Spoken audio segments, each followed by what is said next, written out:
Yo guys, Xiaomi 14 Ultra udah bertahan 2 episode di Last Cam Standing. Sekarang saatnya lawanin dia dengan the bestnya from Vivo X100 Ultra.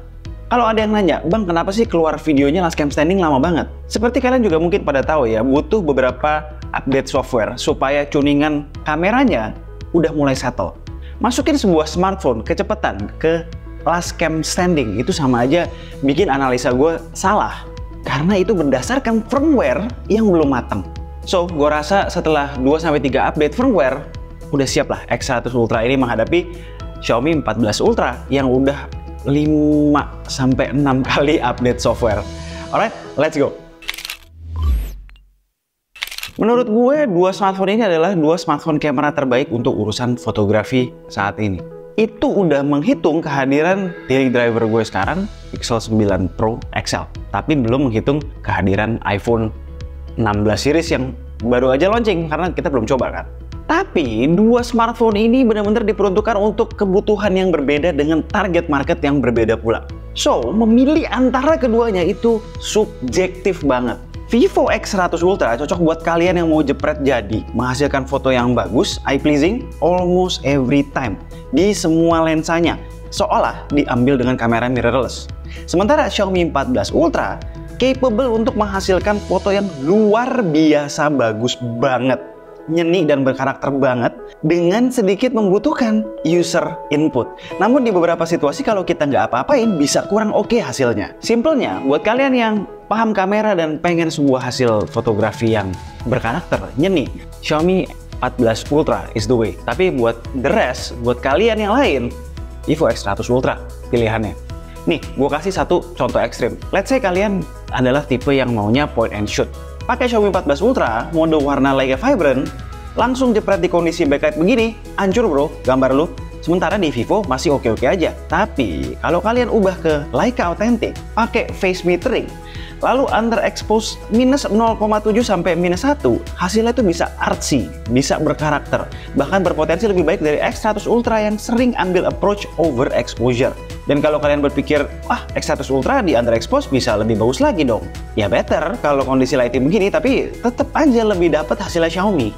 Berarti bisa dong bang, kita set sekali, lalu ke depannya kalau moto ya pakai settingan itu terus. Sayangnya nggak bisa, kalian ketemu situasi yang berbeda, objek yang berbeda, lighting yang berbeda, skin tone yang berbeda. Kalian harus evaluate scene-nya lagi dan decide settingan yang tepat lagi buat scene tersebut. Jadi bisa dibilang memang dia semi manual. Contoh nih ya, skin tone Karen model kita yang kemarin. Ideal banget kan skin tone-nya. Di foto di kondisi yang ideal begini, lokasi Leica Vibrant tanpa diutak-atik malah menghasilkan hasil yang paling oke di Xiaomi. Orang yang sama, lo foto di artificial lighting, point and shoot, pakai mode yang sama, itu jadinya berantakan hasilnya. Atau misalnya gue lagi di settingan Leica Authentic, EV di minus 0,7. Gue foto anak gue yang skin tone-nya sama mateng kayak bapaknya di tungsten lighting.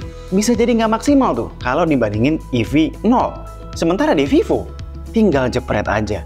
Jadi, decisive factor kalian memilih Xiaomi 14 Ultra atau X100 Ultra datang dari tipe user seperti apa kalian. Apakah maunya point and shoot langsung bagus? Atau masih mau oprek-oprek untuk menghasilkan foto yang luar biasa dan berkarakter? Subjektif banget. Bahkan sampai soal urusan detail pun itu masih subjektif menurut gue. Keduanya menganut sharpness profile yang berbeda. Vivo X100 Ultra menghasilkan detail yang tajam, hampir setajam silet namun tidak sampai over sharpen. Sementara Xiaomi detailnya itu kayak detail kamera, tajam namun hampir nggak kena sharpening, tajam lensa aja. Dan ini berlaku di berbagai kondisi lighting.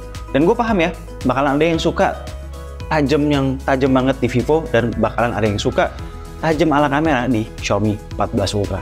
Lalu gimana hal-hal yang nggak masuk ke kategori subjektif? To be honest, saling mengalahkan aja. Di kondisi low light, keduanya sama-sama capable, no complaints. Di kondisi backlight, Vivo lebih baik preserving objek utama, sementara Xiaomi secara dynamic range dan bias cahaya ke objek tuh nggak nahan. Lalu lensa tele 3,2 kali di Xiaomi 14 Ultra dan 3,7 kali di X100 Ultra juga sama-sama capable, baik di good lighting maupun di kondisi lighting yang kurang ideal. Dan ini juga berlanjut ke portrait mode di optical lensnya tersebut. Separasi antara foreground dan background juga sama-sama bagus. Yang perlu di note, Xiaomi kadang-kadang ngaco ya processing HDR-nya dalam portrait mode kalau udah mulai panas. Sesuatu yang gue rasa bisa dibenerin via software update. Duh, kebiasaan nih Xiaomi nih. Kayaknya awal-awal gak gini deh. Kenapa abis beberapa update jadi begini? Lalu di tele 5 kali, yang artinya optical zoom di Xiaomi dan hybrid zoom dari 3,7 kali dengan sensor 200 megapikselnya di X100 Ultra, masih bersaing banget keduanya. Lihat alis anak gue, lihat tekstur celana anak gue. Maju lagi ke 10 kali hybrid zoom di keduanya. Hasilnya seringkali masih sangat comparable, too close to call. Walau ada beberapa kali gue lihat Xiaomi masih bisa lebih baik. Nah, kalau kita zoom ke 30 kali hybrid zoom, hasilnya tergantung nih. Di Xiaomi itu ada sesuatu yang namanya AI zoom. Itu adalah mode auto zoom enhancement. Biasanya ke-trigger kalau udah 30 kali zoom. Tapi kadang ke-trigger, kadang enggak. Kalau ke-trigger, hasilnya itu bisa lebih bagus daripada X100 Ultra. Lebih tajam, detail lebih keluar. Tapi kalau nggak ke-trigger, X100 Ultra lebih baik capture detailnya. Lanjut ke lensa ultra wide. Di beberapa shot, X100 Ultra lebih baik sedikit detailnya dengan hal-hal lain yang mirip-mirip aja. Soal detail ya masih inline sama sharpness profile tadi lah ya. Soal POV lebih lebar di 14 Ultra dengan focal length 12 mm versus 14 mm di Vivo. Problem di Xiaomi sama kayak di lensa tele tadi, processing dynamic range-nya suka ngaco terutama di kondisi backlight kalau udah kepanasan. Lalu sharpness profile yang lebih agresif di X100 Ultra juga membantu ya ketika kondisi mulai remang. Yang gue nggak nyangka tuh adalah selfie-nya. Di good lighting sih mirip-mirip aja, dua-duanya sama-sama bagus. Tapi di kondisi mulai remang, selfie di Xiaomi lebih natural dibandingkan Vivo yang berasa proses. Gimana? So far 11-12 aja kan? Bener kan? Tapi sejujurnya kalau gue disuruh pilih satu, ya artinya subjectively, gue akan pilih Vivo X100 Ultra. Karena kemudahannya untuk menciptakan foto bagus dan konsistensi dalam setiap jepretannya. Karena nggak tiap kali kita moto pakai kamera HP punya waktu untuk evaluate scene-nya, lalu utak-atik EV maupun Leica Authentic atau Vibrant. Karena mau gimana pun juga kamera HP keunggulannya, ya ada di meng-capture momen dengan cepat, anytime, anywhere.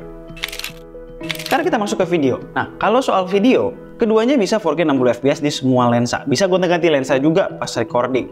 Soal ini, yang lebih smooth transisinya adalah Xiaomi 14 Ultra. Selain itu, di Vivo, itu suka nyari fokus sebentar ya. Kalau switch ke lensa tele, berapa kali nih gue ngalamin? Ini kayaknya ada pengaruhnya juga kalau handphone udah kepanasan. Soal stabilisasi sih mirip-mirip ya di main camera, tapi X100 Ultra lebih unggul sedikit karena lebih jarang jitter akibat stabilization countering pergerakan kita. Begitu juga di telenya. Di tele itu Xiaomi kerja keras banget counter pergerakan, sampai jitter tuh berasa. X100 Ultra tidak maksa secara stabilisasi, tapi jitternya minim. Kalau di ultrawide sih dua-duanya sama-sama bagus. Secara image quality di good light, X100 Ultra lebih baik. White balance-nya lebih pas sesuai dengan kondisi asli. Lalu kalau lihat noise, detail, itu lebih baik di X100 Ultra juga. Di Xiaomi gue melihat secara detail kayak kena sharpening gitu.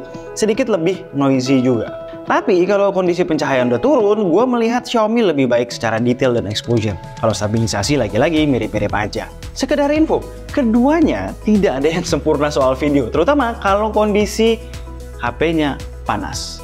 Kalau Xiaomi jadi patah-patah kalau record 4K 60. Kelihatan banget kalau lagi panning. Kalau X100 Ultra, kekurangannya datang di stabilisasi yang bisa bermasalah. Sempat beberapa kali ngalamin IIS kayak nggak jalan gitu. Perlu dicatat, zoom pada mode video di Xiaomi 14 Ultra itu cuma mentok di 15 kali. Sementara di Vivo X100 Ultra itu bisa sampai 20 kali. Dalam kondisi sama-sama di 10 kali zoom, kita bisa melihat keunggulan stabilisasi maupun image quality dari Vivo.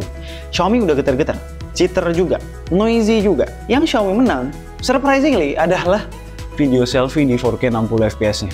Lebih stabil in general, lalu secara voice recording juga mantap. Bisa isolate suara kita dari background yang berisik. Dengerin nih. Tes kamera depan 4K 60 fps di Xiaomi 14 Ultra. Cek dulu stabilisasinya, dynamic range di belakang. Nah, lalu recordingnya seperti apa, bagaimana? Bagus nggak? Kamera depan 4K 60 fps, ini Vivo X100 Ultra. Stabilisasi dulu, ngadep ke depan, jalan. Dynamic range juga, kita lihat panning gimana. So, video sepertinya drop. Nggak ada yang sempurna, tapi nggak ada yang jelek juga. Namun kalau ditelaah lagi, Vivo X100 Ultra leading di hal-hal yang matters dalam mode video. Ada satu lagi nih, di luar dari kualitas kamera, hubungannya sama camera features. Dan ini membuat gue semakin condong ke Vivo X100 Ultra. Masing-masing punya features unggulan ya. Xiaomi 14 Ultra notable camera feature-nya ada telephoto makro dengan jarak fokus yang lebih dekat dari X100 Ultra. Ada variable aperture di main kameranya yang bisa diset manual maupun otomatis dari f16 sampai f4. Yang ada juga di X100 Ultra itu fast shutter mode ya. Di Xiaomi namanya motion capture, di Vivo namanya snapshot. Hasilnya kadang bagusan di Xiaomi, kadang bagusan di Vivo. Tapi X100 Ultra itu udah kayak pisau lipat Swiss Army. Fiturnya banyak banget. Soal telemakro, walau jarak fokus gak sedekat Xiaomi, dia bisa di-enhance sampai 30 kali menggunakan hybrid zoom-nya dengan kualitas yang masih bagus pula. Terus ada stage mode, bikin foto dan video konser yang lightingnya berubah-ubah jadi bener secara exposure dan white balance. Belum lagi ada cinematic portrait video, berbagai mode portrait yang mensimulasikan berbagai lensa dan karakteristik bokeh yang berbeda-beda, food mode, underwater mode, astrofotografi mode, AI visual portrait, dan lain-lain. Semua special features di Vivo X100 Ultra patut dijadikan penilaian yang cukup besar. Alright, jelas ya kenapa gue bilang kedua smartphone ini adalah dua smartphone kamera terbaik at least sampai saat ini.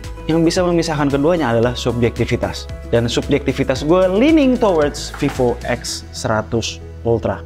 Tapi kalau kalian subjectively pilih hasil-hasil dari Xiaomi 14 Ultra, karena kalian suka karakter yang dihasilkan oleh Xiaomi 14 Ultra, ya gue bisa memahami banget.